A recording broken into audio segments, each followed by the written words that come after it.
दोस्तों, एक लड़की रोड पर खड़ी है, वो रोड क्रॉस करना चाहती है। उसी बीच एक काले कलर की स्कॉर्पियो आती है, उसको टक्कर मारती है और वो लड़की उछलकर दूर गिरती है। गिरने के साथ साथ ही उसकी मृत्यु हो जाती है। लेकिन आपको लग रहा होगा कि ये एक एक्सीडेंट है, लेकिन ये एक्सीडेंट नहीं, एक प्री प्लान मर्डर है। कहाँ की कहानी है, किसने ये मर्डर किया, ये पूरी विस्तृत कहानी मैं आपको सुनाऊंगा। जुर्म छुपता नहीं, अपराधी कभी बचता नहीं। मैं हूं आपका होस्ट युवराज सिंह और आप देख रहे हो मेरा यूट्यूब चैनल क्राइम डे। दोस्तों, आशा करता हूं आप लोग स्वस्थ होंगे, मस्त होंगे और अपनी लाइफ को एंजॉय कर रहे होंगे। दोस्तों, कहानी है यूपी के ग्रेटर नोएडा की, नॉलेज थाना पार्क क्षेत्र की। होता कुछ यूं है, एक पुरुष है जिसका नाम है शिव पांडे, सुल्तानपुर का निवासी है और ये शादीशुदा है। इसकी पत्नी का नाम है प्रतिमा। दोनों की शादी चल रही थी बढ़िया ठीक ठाक, लेकिन कहते हैं ना कि मर्द जात जो होती है इधर उधर मुंह बहुत मारती है। ऐसा ही कुछ इनका था।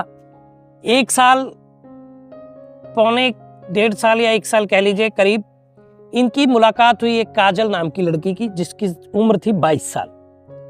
इनसे इनकी मुलाकात हुई। उसके बाद ये लिव इन में इस लड़की के साथ रहने लगे, करीब 1 साल तक रहे।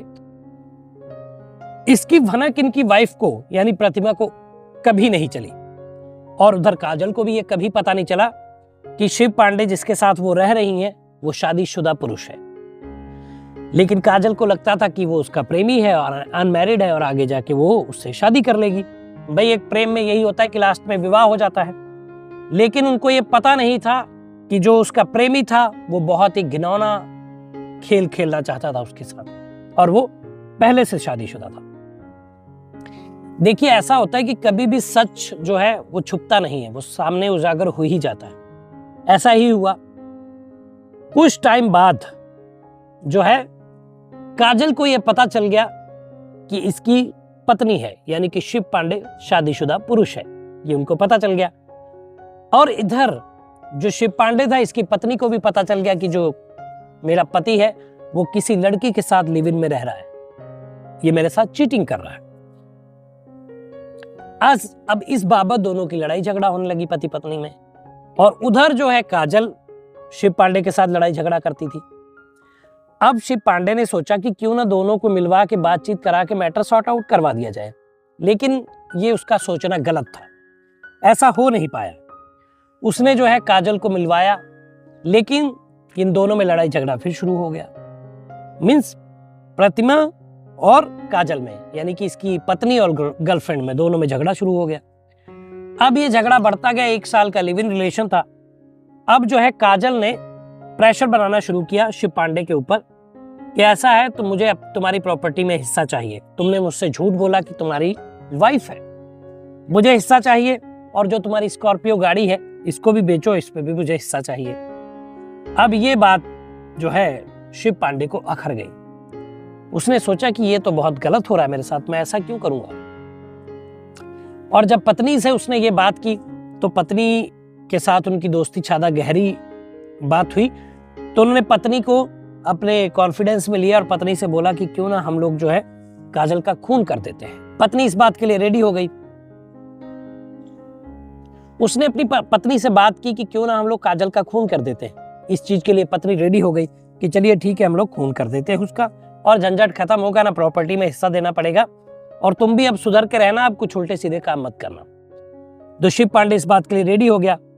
उन्होंने 16 जनवरी को काजल को फोन किया और तुगलकपुर बुलाया। ये उनकी साजिश थी कि हम लोग गाड़ी को तेज भगाएंगे, काजल को रोड के किनारे जहां खड़ी होगी गाड़ी चढ़ा देंगे, उसकी मौत हो जाएगी और लगेगा एक्सीडेंट और हम लोग फरार हो जाएंगे। यही उन्होंने किया। काजल जब फोन कॉल के बाद वहां पर मिलने आई, काजल को लगा कि शायद प्रॉपर्टी वाली हिस्से वाली बात बन गई है, क्योंकि उन्होंने यही बहाना उससे बोला था। अब जो है हमें पैसा मिल जाएगा, प्रॉपर्टी मिल जाएगी, तो टेंशन खत्म होगी। लेकिन उसको नहीं पता था कि जो वो काली स्कॉर्पियो उसकी मौत का कारण बनेगी, वो काल बनकर आएगी और उसको मौत के घाट उतार देगी। बस कुछ ही पलों की दूरी थी। काजल को जो जगह बताई गई थी काजल वहां पर खड़ी थी। काजल खड़ी थी और स्कॉर्पियो गाड़ी आई बहुत तेज रफ्तार में और उस शिव पांडे उस गाड़ी को चला रहा था। उसने गाड़ी से काजल को उड़ा दिया और जहां पे काजल की मौत हो गई। 18 जनवरी को घर वालों ने जो ये डेथ हुई इसके बारे में पुलिस को बताया। पुलिस को लगा कि शायद एक्सीडेंट नहीं है, और लोगों ने भी बताया कि जिस तरीके से हुआ है हम लोगों को नहीं लगता कि वो एक्सीडेंट है, क्योंकि वो साइड में खड़ी थी। तो जो है पुलिस ने छानबीन शुरू की। छानबीन जब शुरू की तो पता चला कि कुछ गड़बड़ है। फोन कॉल से डिटेल निकाली। पुलिस को वो गाड़ी भी बरामद हो गई सीसीटीवी की मदद से।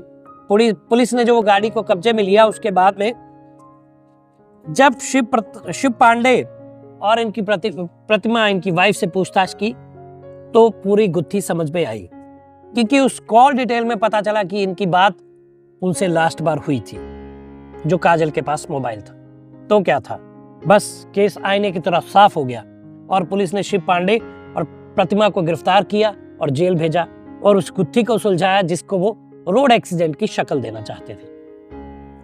तो इस तरीके से 16 जनवरी को काजल की मौत हो गई, जो महज 22 साल की लड़की थी, और अब उनके घर वालों के लिए दुख का कारण है। तो दोस्तों, कभी भी एक्स्ट्रा मैरिटल अफेयर कभी भी चलाएं तो इस बात का ध्यान रखें कि क्राइम होना वहां पे लाजमी है। मैं पहले भी ऐसी कहानियां बता चुका हूं और ये मैंने बताया है कि जब एक्स्ट्रा मैरिटल अफेयर होते हैं, या पति का होता है या पत्नी का होता है, तो क्राइम की गुंजाइश बहुत ज्यादा बढ़ जाती है।